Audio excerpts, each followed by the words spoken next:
Doy la bienvenida a un día más de la ciencia más allá del aula. Hoy no es jueves, hoy es una conferencia extraordinaria que tenemos con el profesor Preston MacDougall, que pues nos está acompañando en una visita por México y pues tuvimos la oportunidad de que aceptara venir a la ciencia más allá del aula en un día especial.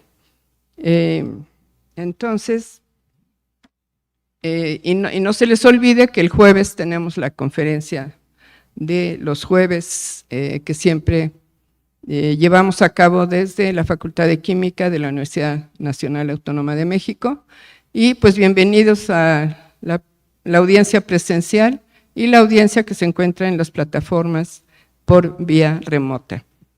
Me voy a tomar unos minutitos para presentar la larga trayectoria académica del profesor Preston MacDougall. Él es profesor del Departamento de Química de la Universidad Estatal de Middle Tennessee y sus funciones tanto docentes abarca cursos de laboratorio de química en general para estudiantes de primer año hasta cursos de química física de alta profundidad.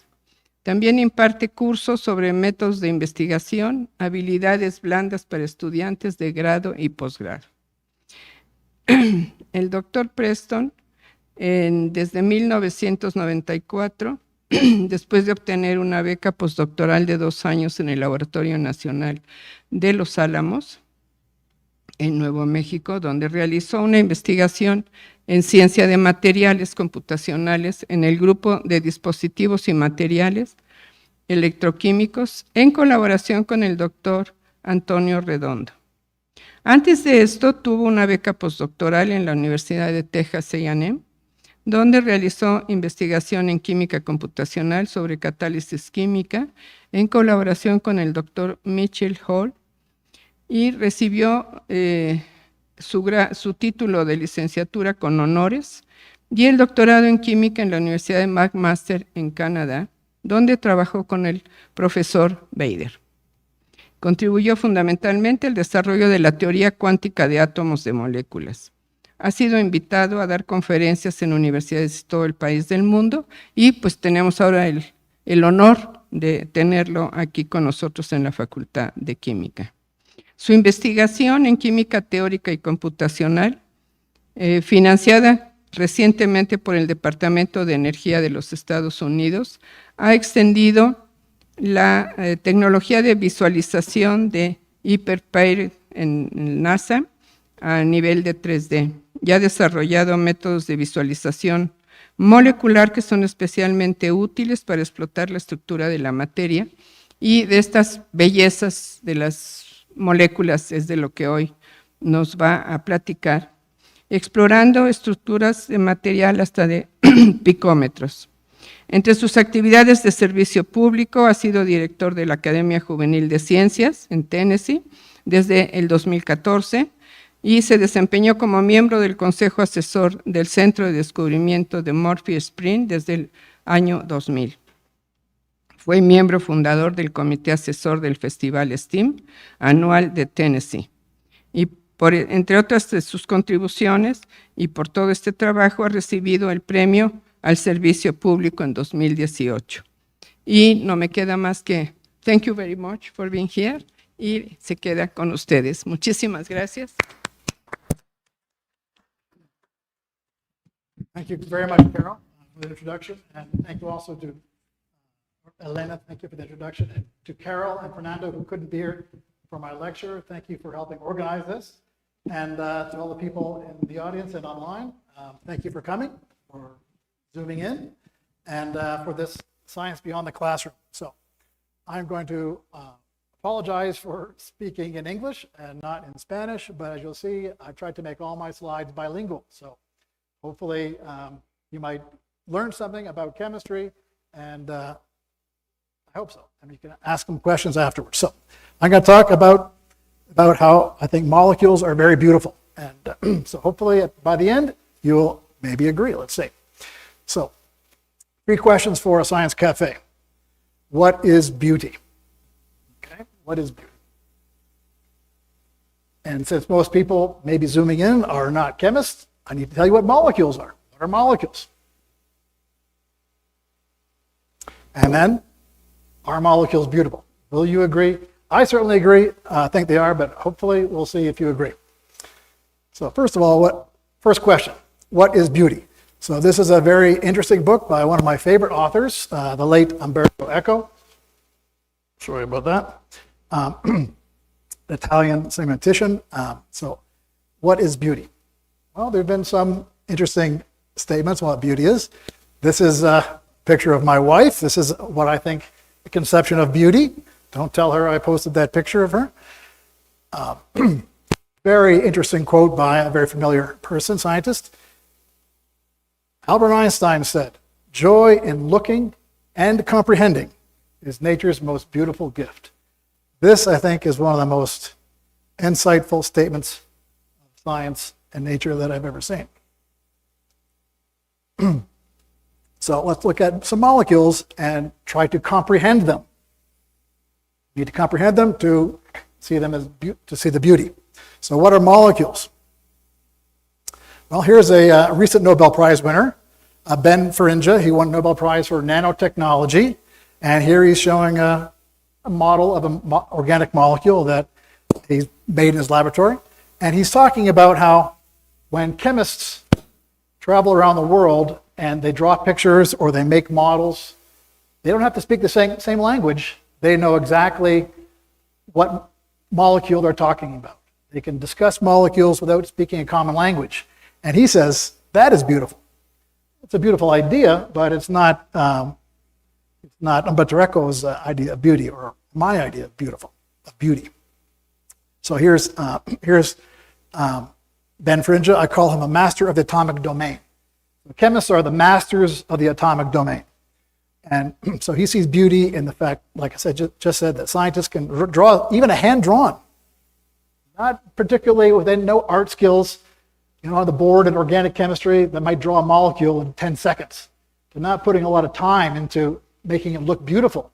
But the idea that other people of different languages understand what molecule they're talking about, he sees that as beautiful.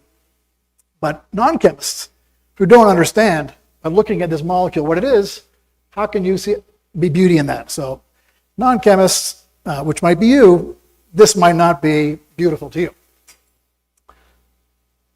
How's my Google Translate doing? Is it pretty good? Is Google Translate doing okay? I hope so. I grew up in Canada, so I learned a little bit. Je parle français un peu. Mexican, Spanish, sorry. We never learned any Spanish in high school. Just a little bit of French, which is where, in fact, I met my wife. French class in high school. Okay, so chemists we can draw a molecule, but we might argue about what its properties are.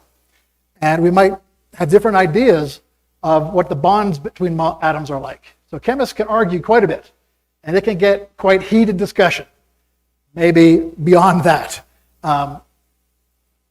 So we need to understand a little bit about chemistry and how they're related to the rest of us.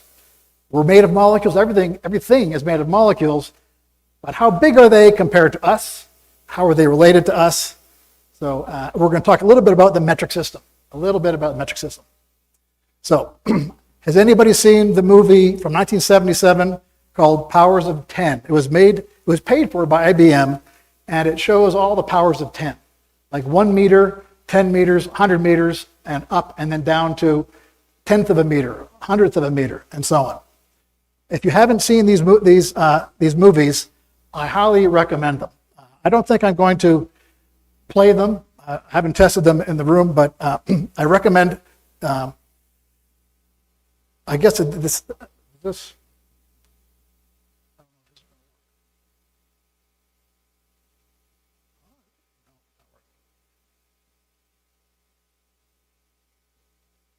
But I recommend you just look up Powers of 10 and watch it. You'll learn a lot about the universe, how big it is, and how small it is when you look at molecules. So basically, and it was made in 1977, so it's kind of dated in the technology and the visualization. So they remade it in 1996, and it's narrated by Morgan Freeman, a famous American actor. So both of them, they're exactly the same dimensions, like 10 to the 10 meters and 10 to the minus 10 meters. So I recommend you watching those. They're only about 7 minutes each, but you'll get an idea of the scale of molecules if you're not a chemist. So here's the scale of molecules. Here's a scale of size that chemists are interested in. Chemists are interested in nanometers. A nanometer is 1/1000th of a meter.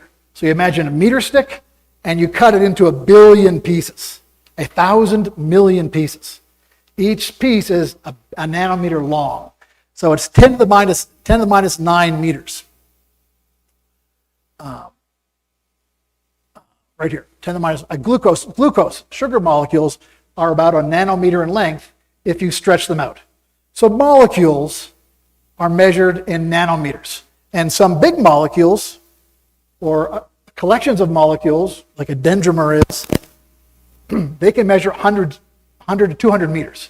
So when you're talking about molecules, you're talking about billionths of a meter, or a nanometer. And that's where the word nanotechnology comes from. It's the technology of chemistry, of molecules, which is also known as chemistry. But some people, when they hear the word chemistry, they think of pollution. So nanotechnology is just a cool word.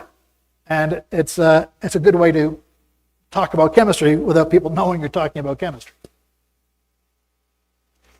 And so I gave a lecture on my research in China, in Beijing, and here is a beautiful statue in front of the chemical engineering building, one of the chemical engineering buildings at the Beijing University of Chemical Technology. And it was designed by a professor. She designed this sculpture to represent to her the magic of turning molecules into products, useful products. So this is her artistic creation. I think it's very beautiful, but this is not a molecule. This is a representation of chemical engineering. This was about 20 years ago when I saw this, and I was very impressed by it. Had somebody take a picture of me. All right, so that was molecules, and now molecules are made out of atoms. So the most important thing about molecules is that they're made of atoms. Everybody is familiar with the periodic table. I've seen several of them in Spanish all around the university, especially in the chemistry department. This is a special one. You probably recognize the form of the periodic table, but in this case, it's showing all the atoms with their nucleus and their electrons around them. So if you've learned a little bit about chemistry in high school or college, you might have learned about the quantum structure or the electronic structure, the planetary model, perhaps, of the different atoms and how it explains the periodic table. For instance, in fluorine, can't see it too well here, but fluorine has 7 electrons in its valence shell. And that's what makes fluorine special, that it only needs 1 electron to complete its octet. So this is just showing you that atoms, the way chemists think about atoms is about how many electrons they have and where they are. That is, I think, Lena, you can agree that that's how chemists think about atoms, is where the electrons are and how that imbues molecules with their chemical properties. So there's an argon atom. And argon is in the far right column. These are all the noble gases. Helium, neon, argon. They don't react very much, and we'll see why. So here's an argon atom. And what I've shown is the electron density cloud. So a cloud in the sky is made out of water vapor. And if there's a little bit of water vapor in the atmosphere, low humidity, then the clouds can be kind of wispy. But if there's a lot of water vapor and it's about to rain, the clouds can be very dark and threatening. So you can think about clouds as having a water density, the density of water molecules. And when chemists talk about atoms and molecules, they talk about the electron charge density. It's basically just a cloud of electrons circling around nuclei in atoms and molecules. But this plot is showing you rho is the Greek letter for the charge density, the density of electrons. So when the density is high, There's a lot of electrons in a very small space, just like the density of lead is very high because the density of the mass of a small piece of lead is very high. But the density of a helium balloon is very low because the same volume has a very low mass. So this is plotting the charge density for an argon atom. The argon atom's in the middle of this, at the origin of this XY plot. So the third dimension is the charge density. And I had to cut it off because if I showed you the peak where the density gets the highest, it would be up in the clouds, hundreds, maybe 1,000 feet above ground level here. So I just cut it off arbitrarily so you can see that it's really just a single peak. There's not, I showed you before that argon chemists have the shells. They have the 3 shells of electrons. 3 concentric shells, like an onion has separate shells and you can take them apart. This, you don't see any separation of shells when you look at the cloud of density. It's just one big peak. Pedestrian or boring if you look at just that peak. Similarly, when you put an atom in a molecule like water and you look at the charge density, again, this is the charge density cloud for a water molecule in this plane.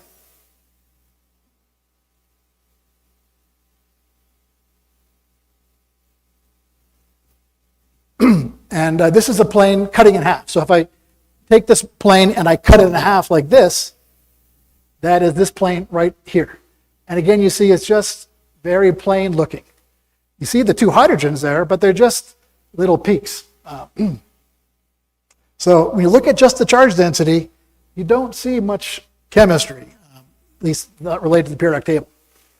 So here's a famous biologist that had a great understanding of neurons when he was able to use the new technology of microscopes to look at neurons and understand, comprehend how neurons connect with each other, and how that's related to, perhaps related to our thinking. So all these figures are from Wikipedia. So new ways of looking, new tools of looking can help us comprehend or understand nature. So here is a map showing the Gulf of Mexico, very in bold right there. And you can think of the east-west axis, east-west as the x-axis, and you can think of the north-south as some function. Just call it f. So you can see this little, I'm looking at the slope of Mexico, the Mexican coast in the Gulf of Mexico. You can see here the slope, df by dx, the slope is less than 0. Here it's a little bit greater than, about 0, and here it is greater than 0. And here is greater than 0, about 0, less than 0. Oh, I see what I did. So here the slope was negative, now it's positive. So this is the second derivative. Notice this is the second derivative. This is the first derivative. And it helps to know a little bit of calculus, but if you don't know calculus, it's fine. Here the second derivative is greater than 0. That is a dent. There is a dent in the coast. It's like a hole. Whereas if you go to the Yucatan Peninsula, here the slope is negative. Now the slope is negative, so the change in the slope, the second derivative, is negative. So when you have a lump like this, that's a negative curvature. The second derivative is the curvature of a one-dimensional function. So positive curvature, negative curvature. Okay, that's in one dimension. This is the slope is a one-dimensional function. It's a line. The slope is a line. We can do the same mathematical trick in 2 dimensions. Okay, so here I have x and y are now the north-south and east-west axes of this camel. How do you say camel in Spanish? I don't know how to say camel in Spanish, but you know what? Everybody knows what a camel is. This is a friendly-looking camel. And you can see that at the hump here, both in the y direction, that's this direction right here, that's a negative curvature. That's a lump. And this green arrow is coming out towards you. That's the x direction. You can see that the hump has got, if you're imagining the surface of the camel's hump, which is a two-dimensional surface, the height of the camel is negative. The curvature of the height is negative in both directions. But camels are famous for, this species of camel is famous for having two humps. So you also have a saddle in the middle. Okay, and you can see that the second derivative in the y direction is now positive. And the second derivative coming out towards you is still negative. This curvature was negative before, it's still negative. But the second derivative of the y-axis was negative, now it's positive. But the second derivative, the curvature, in two dimensions, x and y, is the sum. So when you add a positive curvature and a negative curvature, you can get a total curvature that is either greater than 0 or less than 0. It depends on the camel, how much it eats, and so on. But it can be greater than 0 or less than 0. Same with, think about it in 3 dimensions. So now I have 3 dimensions, like in this room, this aula. There's left, right, front, center, and up and down. And now the fourth dimension, which we can't show with graphics easily, is now like the firmness of this guacamole. Okay, so the second derivative, again, is just the sum of the second derivative in these 3 axes. You just add them together. And you can get the sum can be greater than 0, like a hole, a bubble, or it can be less than 0, like a piece of dense avocado. It depends where you dip and how ripe the avocados are. If the avocados are too ripe, then it's going to be very, mushy. But if it's not ripe enough, you might have some hard pieces and lots of lumps in it. So I think you're kind of familiar with the idea that these substances, materials, can have positive and negative curvatures, different amounts of lumpiness. So now we're going to go back to argon, where we're going to look at the argon atom. It's the same argon atom, same thing you saw before, but now we're going to look at the Laplacian, the sum of the second derivatives. And the x is not shown, because I'm showing you the vertical axis here, as before, is the density of the charge cloud. So the fourth axis that you can't see is the x-axis. But argon is a spherical atom. X, Y, and Z are identical. Argon atoms are perfectly spherical. So it doesn't matter whether I show you Y and Z or X and Z, it's going to look exactly the same. Argon atoms are perfectly spherical. And the third dimension is the charge density. So again, the Laplacian is just the sum of the curvature. It's just the sum of the curvature in the Y, X, and Z directions. And it changes where you move, where you measure it, just like on the camel. The curvature was different at the top of the hump than in the saddle point. The total curvature changes depending where you measure it. So at this point A, you can see that the curvature in the Z direction, you can see that that's not a lump. That's kind of like a neck. That's a positive curvature. This is a positive curvature. And in the other direction, in the Y direction, you can see that that's a negative curvature. The charge density, if you're going along in the Y-axis, the density has a lump. So it's a negative curvature. And so when you add all 3 together, the Laplacian can be greater than 0 or less than 0. Greater than 0 is like a hole. Less than 0 is like a lump. It can be greater than 0 or less than 0 depending on where you put the point. And you can put the point near the nucleus or out far from the nucleus where the valence electrons are, the electrons that do the chemistry. So here is the Laplacian shown for an argon atom. And I'm showing you the negative. That means negative Laplacian is shown pointing up. So we see the lumpy regions pointing up. The positive regions are pointing down. And you can see that when I showed you the periodic table before, argon had 3 shells of electrons. Physicists call them the K, L, and M shell. Chemists call the N equal the 1s. the 2s2p and the 3s3p electrons, the third shell. You can see there are 3 shells where the electron density has lumps. These are 3 shells of charge concentration. And there, in between each shell of charge concentration is a shell of depletion, like a hole. And you can say, well, why do atoms have these shell structure? Well, that's quantum mechanics. The reason electrons form shells is due to quantum theory, and that's beyond the scope of this science beyond the classroom. But if you're interested in why electrons form quantum shells, then I take chemistry from at UNEM. So here's the water molecule I showed you before.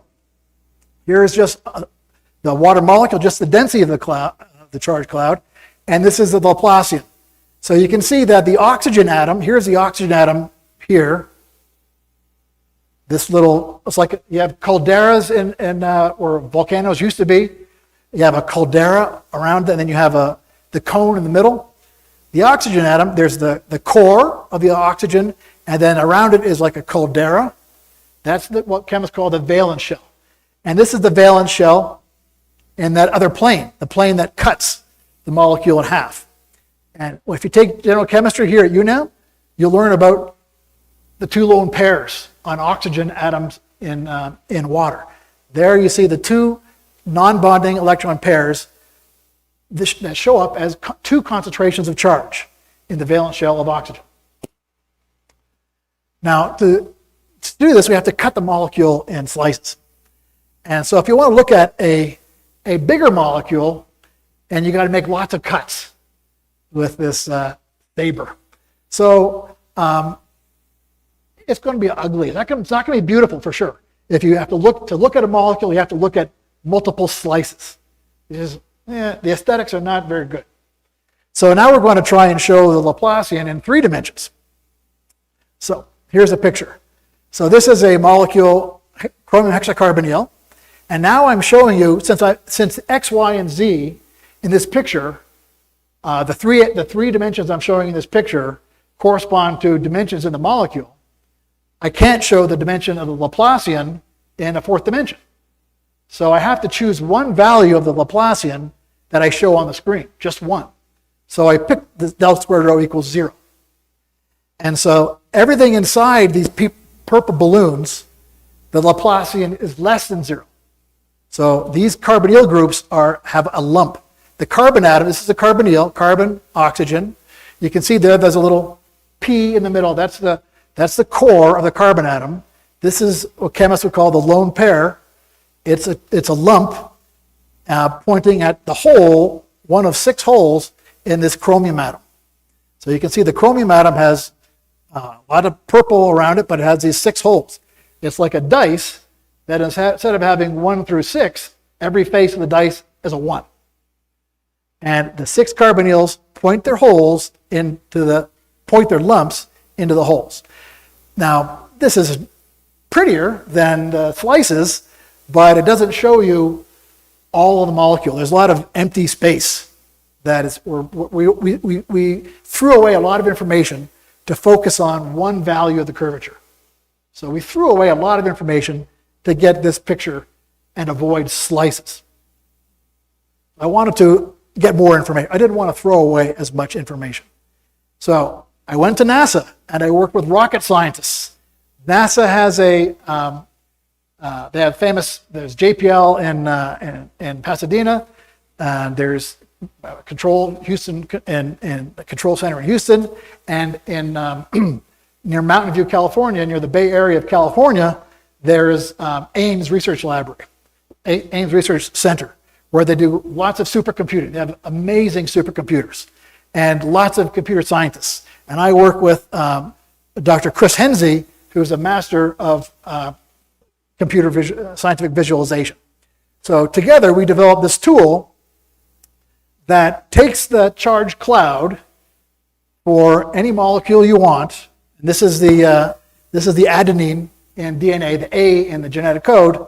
So we use quantum chemistry to calculate the cloud, the charge density cloud, and then we use the Laplacian to calculate the Laplacian at every point in a cube containing the adenine molecule. And then we use these sliders. What these sliders do is they just make different values of the Laplacian. Before I showed you one value as a purple balloon. That was a Laplacian equals 0.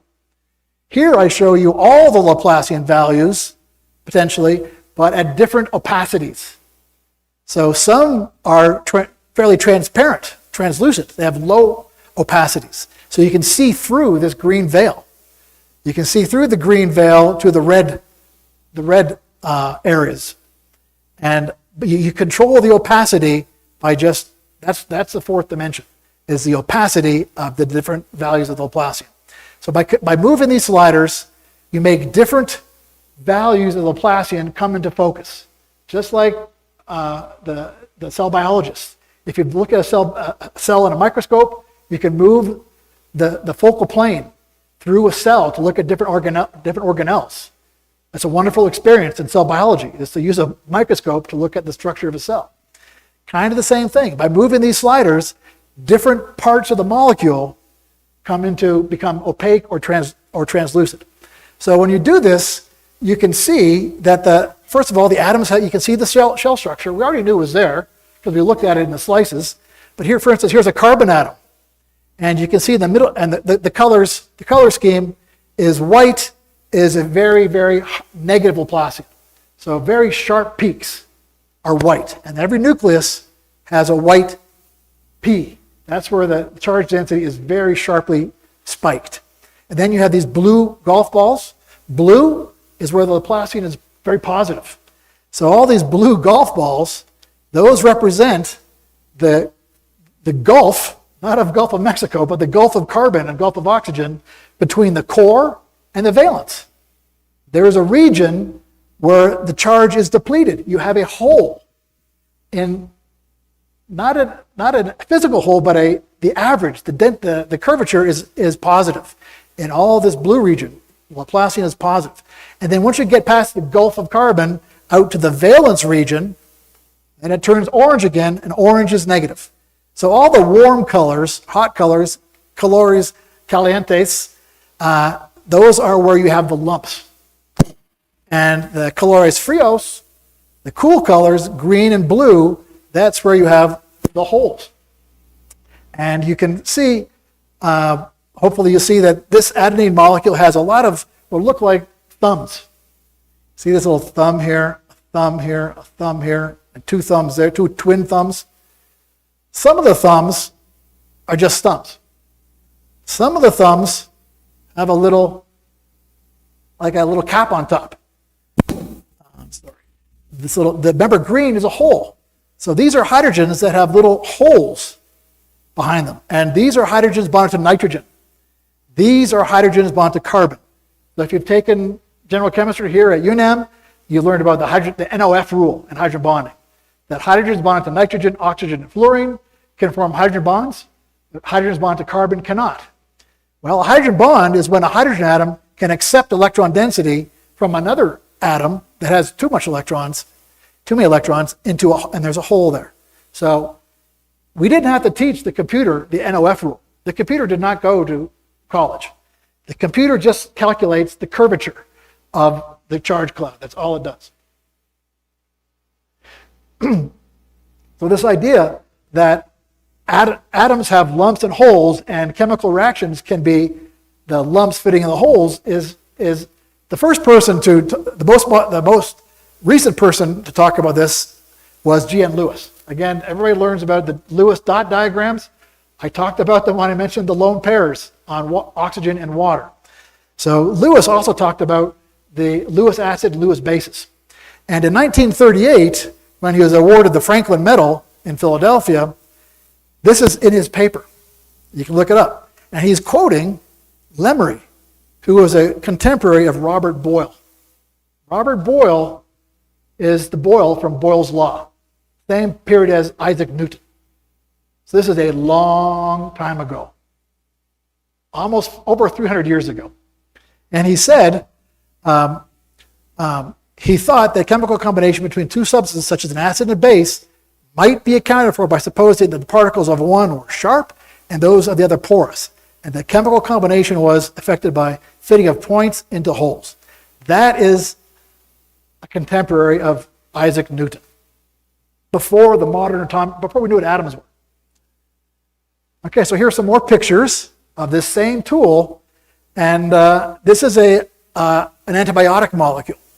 So antibiotics, most drugs, they have to be soluble in water to get into the bloodstream, and they also have to be able to pass through cell membranes, which are fatty. So drug candidates have to be soluble in water and fat. This molecule, if you look at it, this is, again, I'm just showing you the curvature. Looking at the Laplacian is like a tactile sensor. That's how a blind person reads. A blind person reads Braille. Well, what is Braille? Braille is little lumps and crevices between the lumps. So when a blind person reads Braille, they're reading topographical information on a surface. And they read information, just like we read information. That's how blind people read and have information transfer from the book to their brain. Molecules, through the Laplacian, they are exploring each other by surface features. So this part of the molecule, the Laplacian, again, it's just telling you what the lumps and the holes. It's exploring the lumpiness or the holy H-O-L-I. Oh, I don't know how to spell holiness. Not referred to religion. This is the amount of holes versus the amount of lumps in a surface. You can see this half of the molecule looks just visually different than this half of the molecule. That means the topography of the surfaces, the texture of the molecule is different in this half of the molecule than this one. This is a diester. This is a hydrophilic. This part of the molecule loves water. It loves being dissolved by water. This is the phenyl group. It is hydrophobic. It does not like being surrounded by water. It likes being surrounded by fat molecules.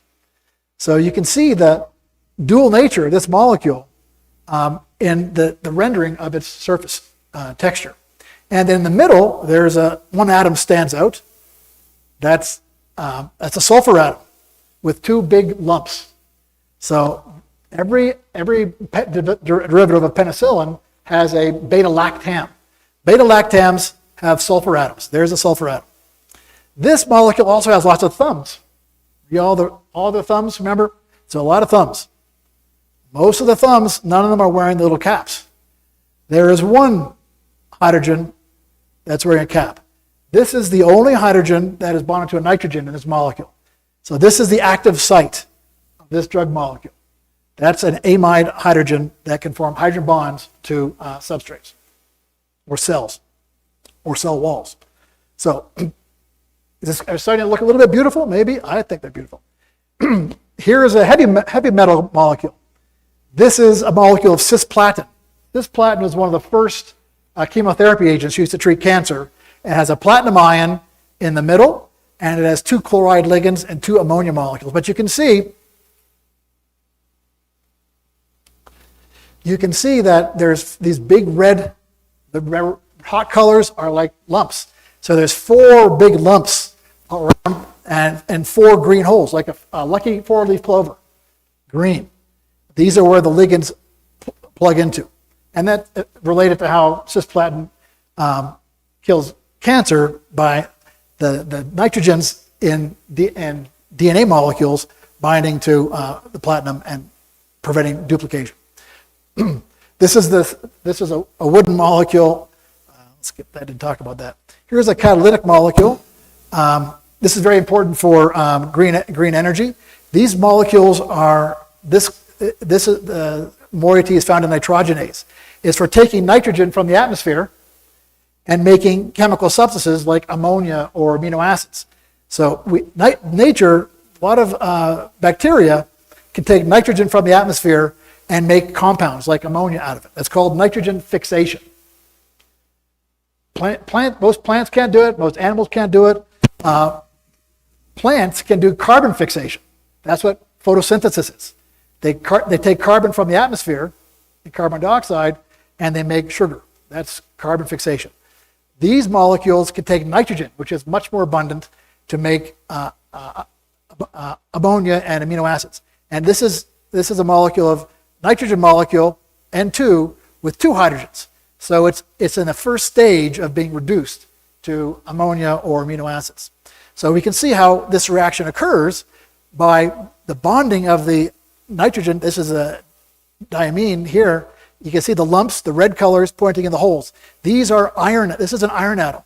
All these nitrogenase molecules found in bacteria have iron sulfur clusters. So there's your iron with the holes. There's your sulfur with the lumps pointing into the holes. So if there's some masters of the atomic domain, some of these sulfurs are divalent. Here, there's 2 bonds. There's 1 bond there and 1 bond there. So this is a divalent sulfur that is 2 lone pairs. One is bonding to the metal. This is a monovalent sulfur. It's got 1 bond to carbon. And you can see that there's 3 red lumps because this has a formal charge of -1. So all the masters of the atomic domain see the organic chemistry there. But those are molecules. I'm going to show you a video of some splitting molecules. Now, conventional videos that you might see in organic chemistry, they might show a reaction, but they typically show balls moving, like Legos. When you play with Legos, you take one Lego block from one assembly and you put it on another. And the Lego block does not change when you move it from one place to another place. The Lego, and sometimes we talk about chemistry as being like Legos. But that's not the way atoms are. Atoms, when bonds break, you'll see their texture changes. So what we're going to see, remember this is just the Laplacian of a water molecule, and as the colors change, that means the texture of the atoms is changing.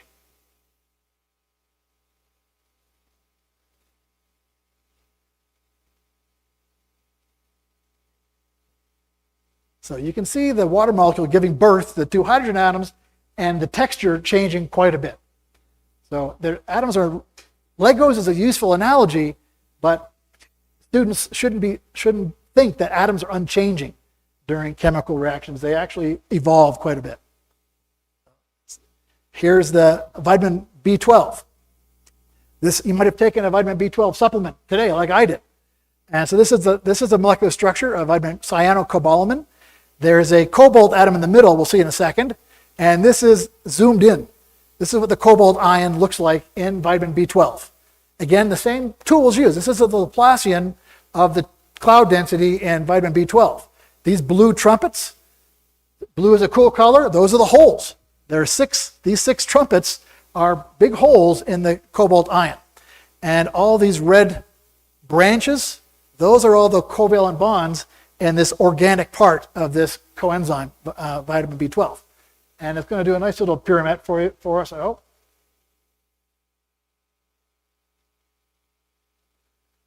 So it's doing a nice little pirouette just to see different parts of the molecule. There's the cobalt ion and the lump pointing in the hole. And right here, right there, the rest of this molecule, except for the cobalt ion, looks kind of like a shrub, like an organic bush. All the orange branches, those are all the covalent bonds. This part of the molecule looks very different. Does anybody know what a fidget spinner is? Fidget spinners, they spin, but keep on spinning because they have ball bearings. They have ball bearings that roll past over things without friction. Ball bearings allow wheels and fidget spinners to rotate without friction. These atoms can roll around each other. They look like little billiard balls that can roll around this central billiard ball. There's a billiard ball there and 4 blue billiard balls around it. This is a phosphate group. The phosphate group has a texture that's completely different from the organic part of the molecule. It looks like billiard balls. It looks like like ball bearings. And that's because the way vitamin B12 works is if my mouth is the cobalt ion, B12 feeds it with radicals that are in our body. It feeds it to react with them. This is the elbow. It needs to open and close. The active site is below the cobalt ion. You can't see it here. There's the adenine the A in the genetic code that goes up and down. So this is like a hinge. This is like a hinge. The phosphate is like a hinge in this molecule. Where else do we have phosphates in our body? Phosphate groups. Famous molecule. Backbone of a very famous molecule is phosphates. What molecule? DNA, yes. DNA has phosphate in the backbone. What do DNA molecules need to do? They need to fold up. They need to unfold. They need to have lots of flexibility. This is what I'm saying. These phosphates are there for flexibility. So here's some more molecules. This is a cage molecule. This little framework here. This is a zeolite. This is some work I'm doing with chemists in Argentina. And there's an organic molecule with a bromine atom. So there's the organic molecule, all the orange covalent bonds. You see all the covalent bonds. And there's the bromine atom. The bromine atom is right there. And this is inside a cage. Zeolites are cages. So that's what this is. All of this over here, that is the texture of the zeolite surface. This is a hole, a big hole. See how big that hole that is?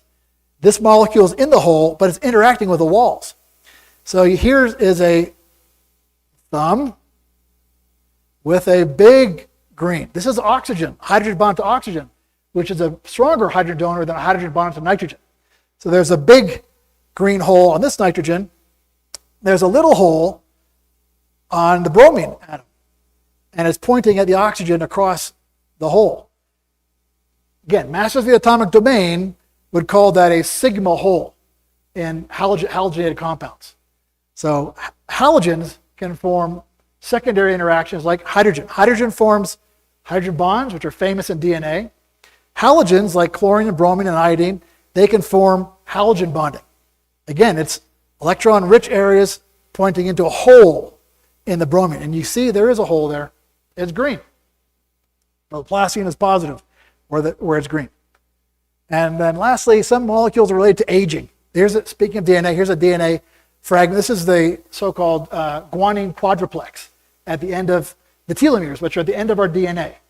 And there's a hypothesis that longevity is related to the length of the telomeres at the ends of our DNA molecules that we are inherited from our ancestors. So we looked at the charge cloud and with the Laplacian in these telomeres, and again, it's up to you to decide whether it's beautiful or not. Now here's I just put this one in here because it reminds me of Joan Miro. Joan Miro, how do you pronounce Joan? I don't know how to pronounce. Let's just say Miro, okay? But this is a water molecule. I showed you several pictures of water before, and this is looking at the gradient of the Laplacian. It's very complicated, very labor intensive. I wouldn't recommend anybody try to do this. I just love this picture. It looks like an eye, a quantum eye. And it says to remind us that beauty is actually in the eye of the beholder. So I hope that you've comprehended some of what you've looked at in this lecture. And I'm happy to take any questions.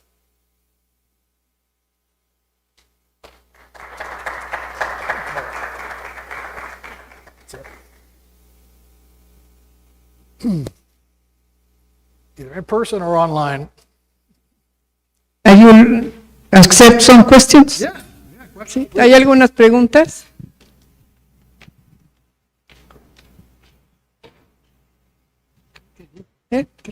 No? I think they are thinking. Okay. You were saying something, sorry. No, if you have questions either online or in person, it could be a very simple question. What would you like to see? Laplacian rendering. What's your favorite molecule that you'd like to understand better? No hay nada en... ¿No? No. No. No. Question right here. Ahí la niña. Wait. Yeah, about the program NASA developed, what applications are they using right now? And, well, for the future, what kind of application could it be used for? For this tool or? No, for the first one, for the NASA's program, well, the simulations for the What kind of applications? Well, they're used for designing drugs. They're used for trying to understand catalysis. All sort of the examples that I talked about. I talked about medicinal molecules, caged molecules. Those are areas of active chemical research. Chemists in chemical engineering, they like to catalyze chemical reactions using very cheap materials that are very effective catalysts. And zeolites are a very, very successful type of catalyst for transforming hydrocarbons for use in gasoline and other chemical processes. So a lot of chemists that are involved in, those people in Argentina, they're interested in catalysis with zeolites for chemical reactions. People in the biopharmaceutical industry, they use the tools to try and understand why certain drugs are more effective than other drugs. So basically, there's no limit to the applications. And if you're interested, you don't have to cross the Gulf of Mexico to come to Tennessee. You can work with Fernando Cortez here at a unit. He's an expert in this kind of electron density analysis. ¿Alguien más? For instance, if you do this equivalent to docking with a molecule, a protein and a drug, some compound, Yep. can you do all this Laplacian Yes. adjustment? The talk I gave in the chemistry department, I gave examples of proteins and large molecules.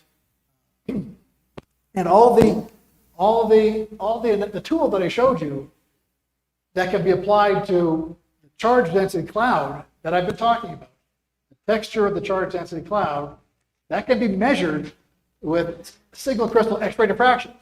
So you might know that DNA, they discovered DNA as a double helix after Rosalind Franklin grew crystals of zDNA and then took X-ray diffraction images. And they looked at the X-ray diffraction to determine that the structure was a double helix. Well, the way that it's done, the pattern, X-ray diffraction pattern, is based on the electron density in the unit cell of the crystal. So to get the crystal structure of DNA, you had to first know the charge cloud. That's how X-ray diffraction works. You calculate the charge cloud from the diffraction, and then from the charge cloud, you determine where the nuclei are. That's how you get the structure of the molecule. So you can measure that DNA is a big molecule. You know, the smallest DNA molecule in our body has billions of atoms. So if you can grow a crystal of a molecule, and you have access to an X-ray diffractometer, you can measure the charge cloud and then do this Laplacian analysis. Many X-ray diffractionists use the Laplacian that we developed a long time ago back in Canada when I met my wife, Maribel. Thank you very much. I think it was a very illustrating talk for all the students. And, Glad you enjoyed it. okay. ¿No hay ninguna pregunta nueva? No? Okay. Well, it was in the name of the faculty. Thank you very much for the talk Thank you and to very much. illuminating Appreciate us. Thank you very much. Y los invitamos después de esta conferencia extraordinaria el jueves a la conferencia normal, que va a ser sobre los algoritmos que se requieren para la cuestión de inteligencia artificial. Entonces, por aquí los vemos el jueves para entender todo esto de la inteligencia, qué tan buena y mala es y cómo hacerlo, los algoritmos. Thank you very much, Professor, for being with us. Thank you very much. It was a pleasure. Remember my computer this time.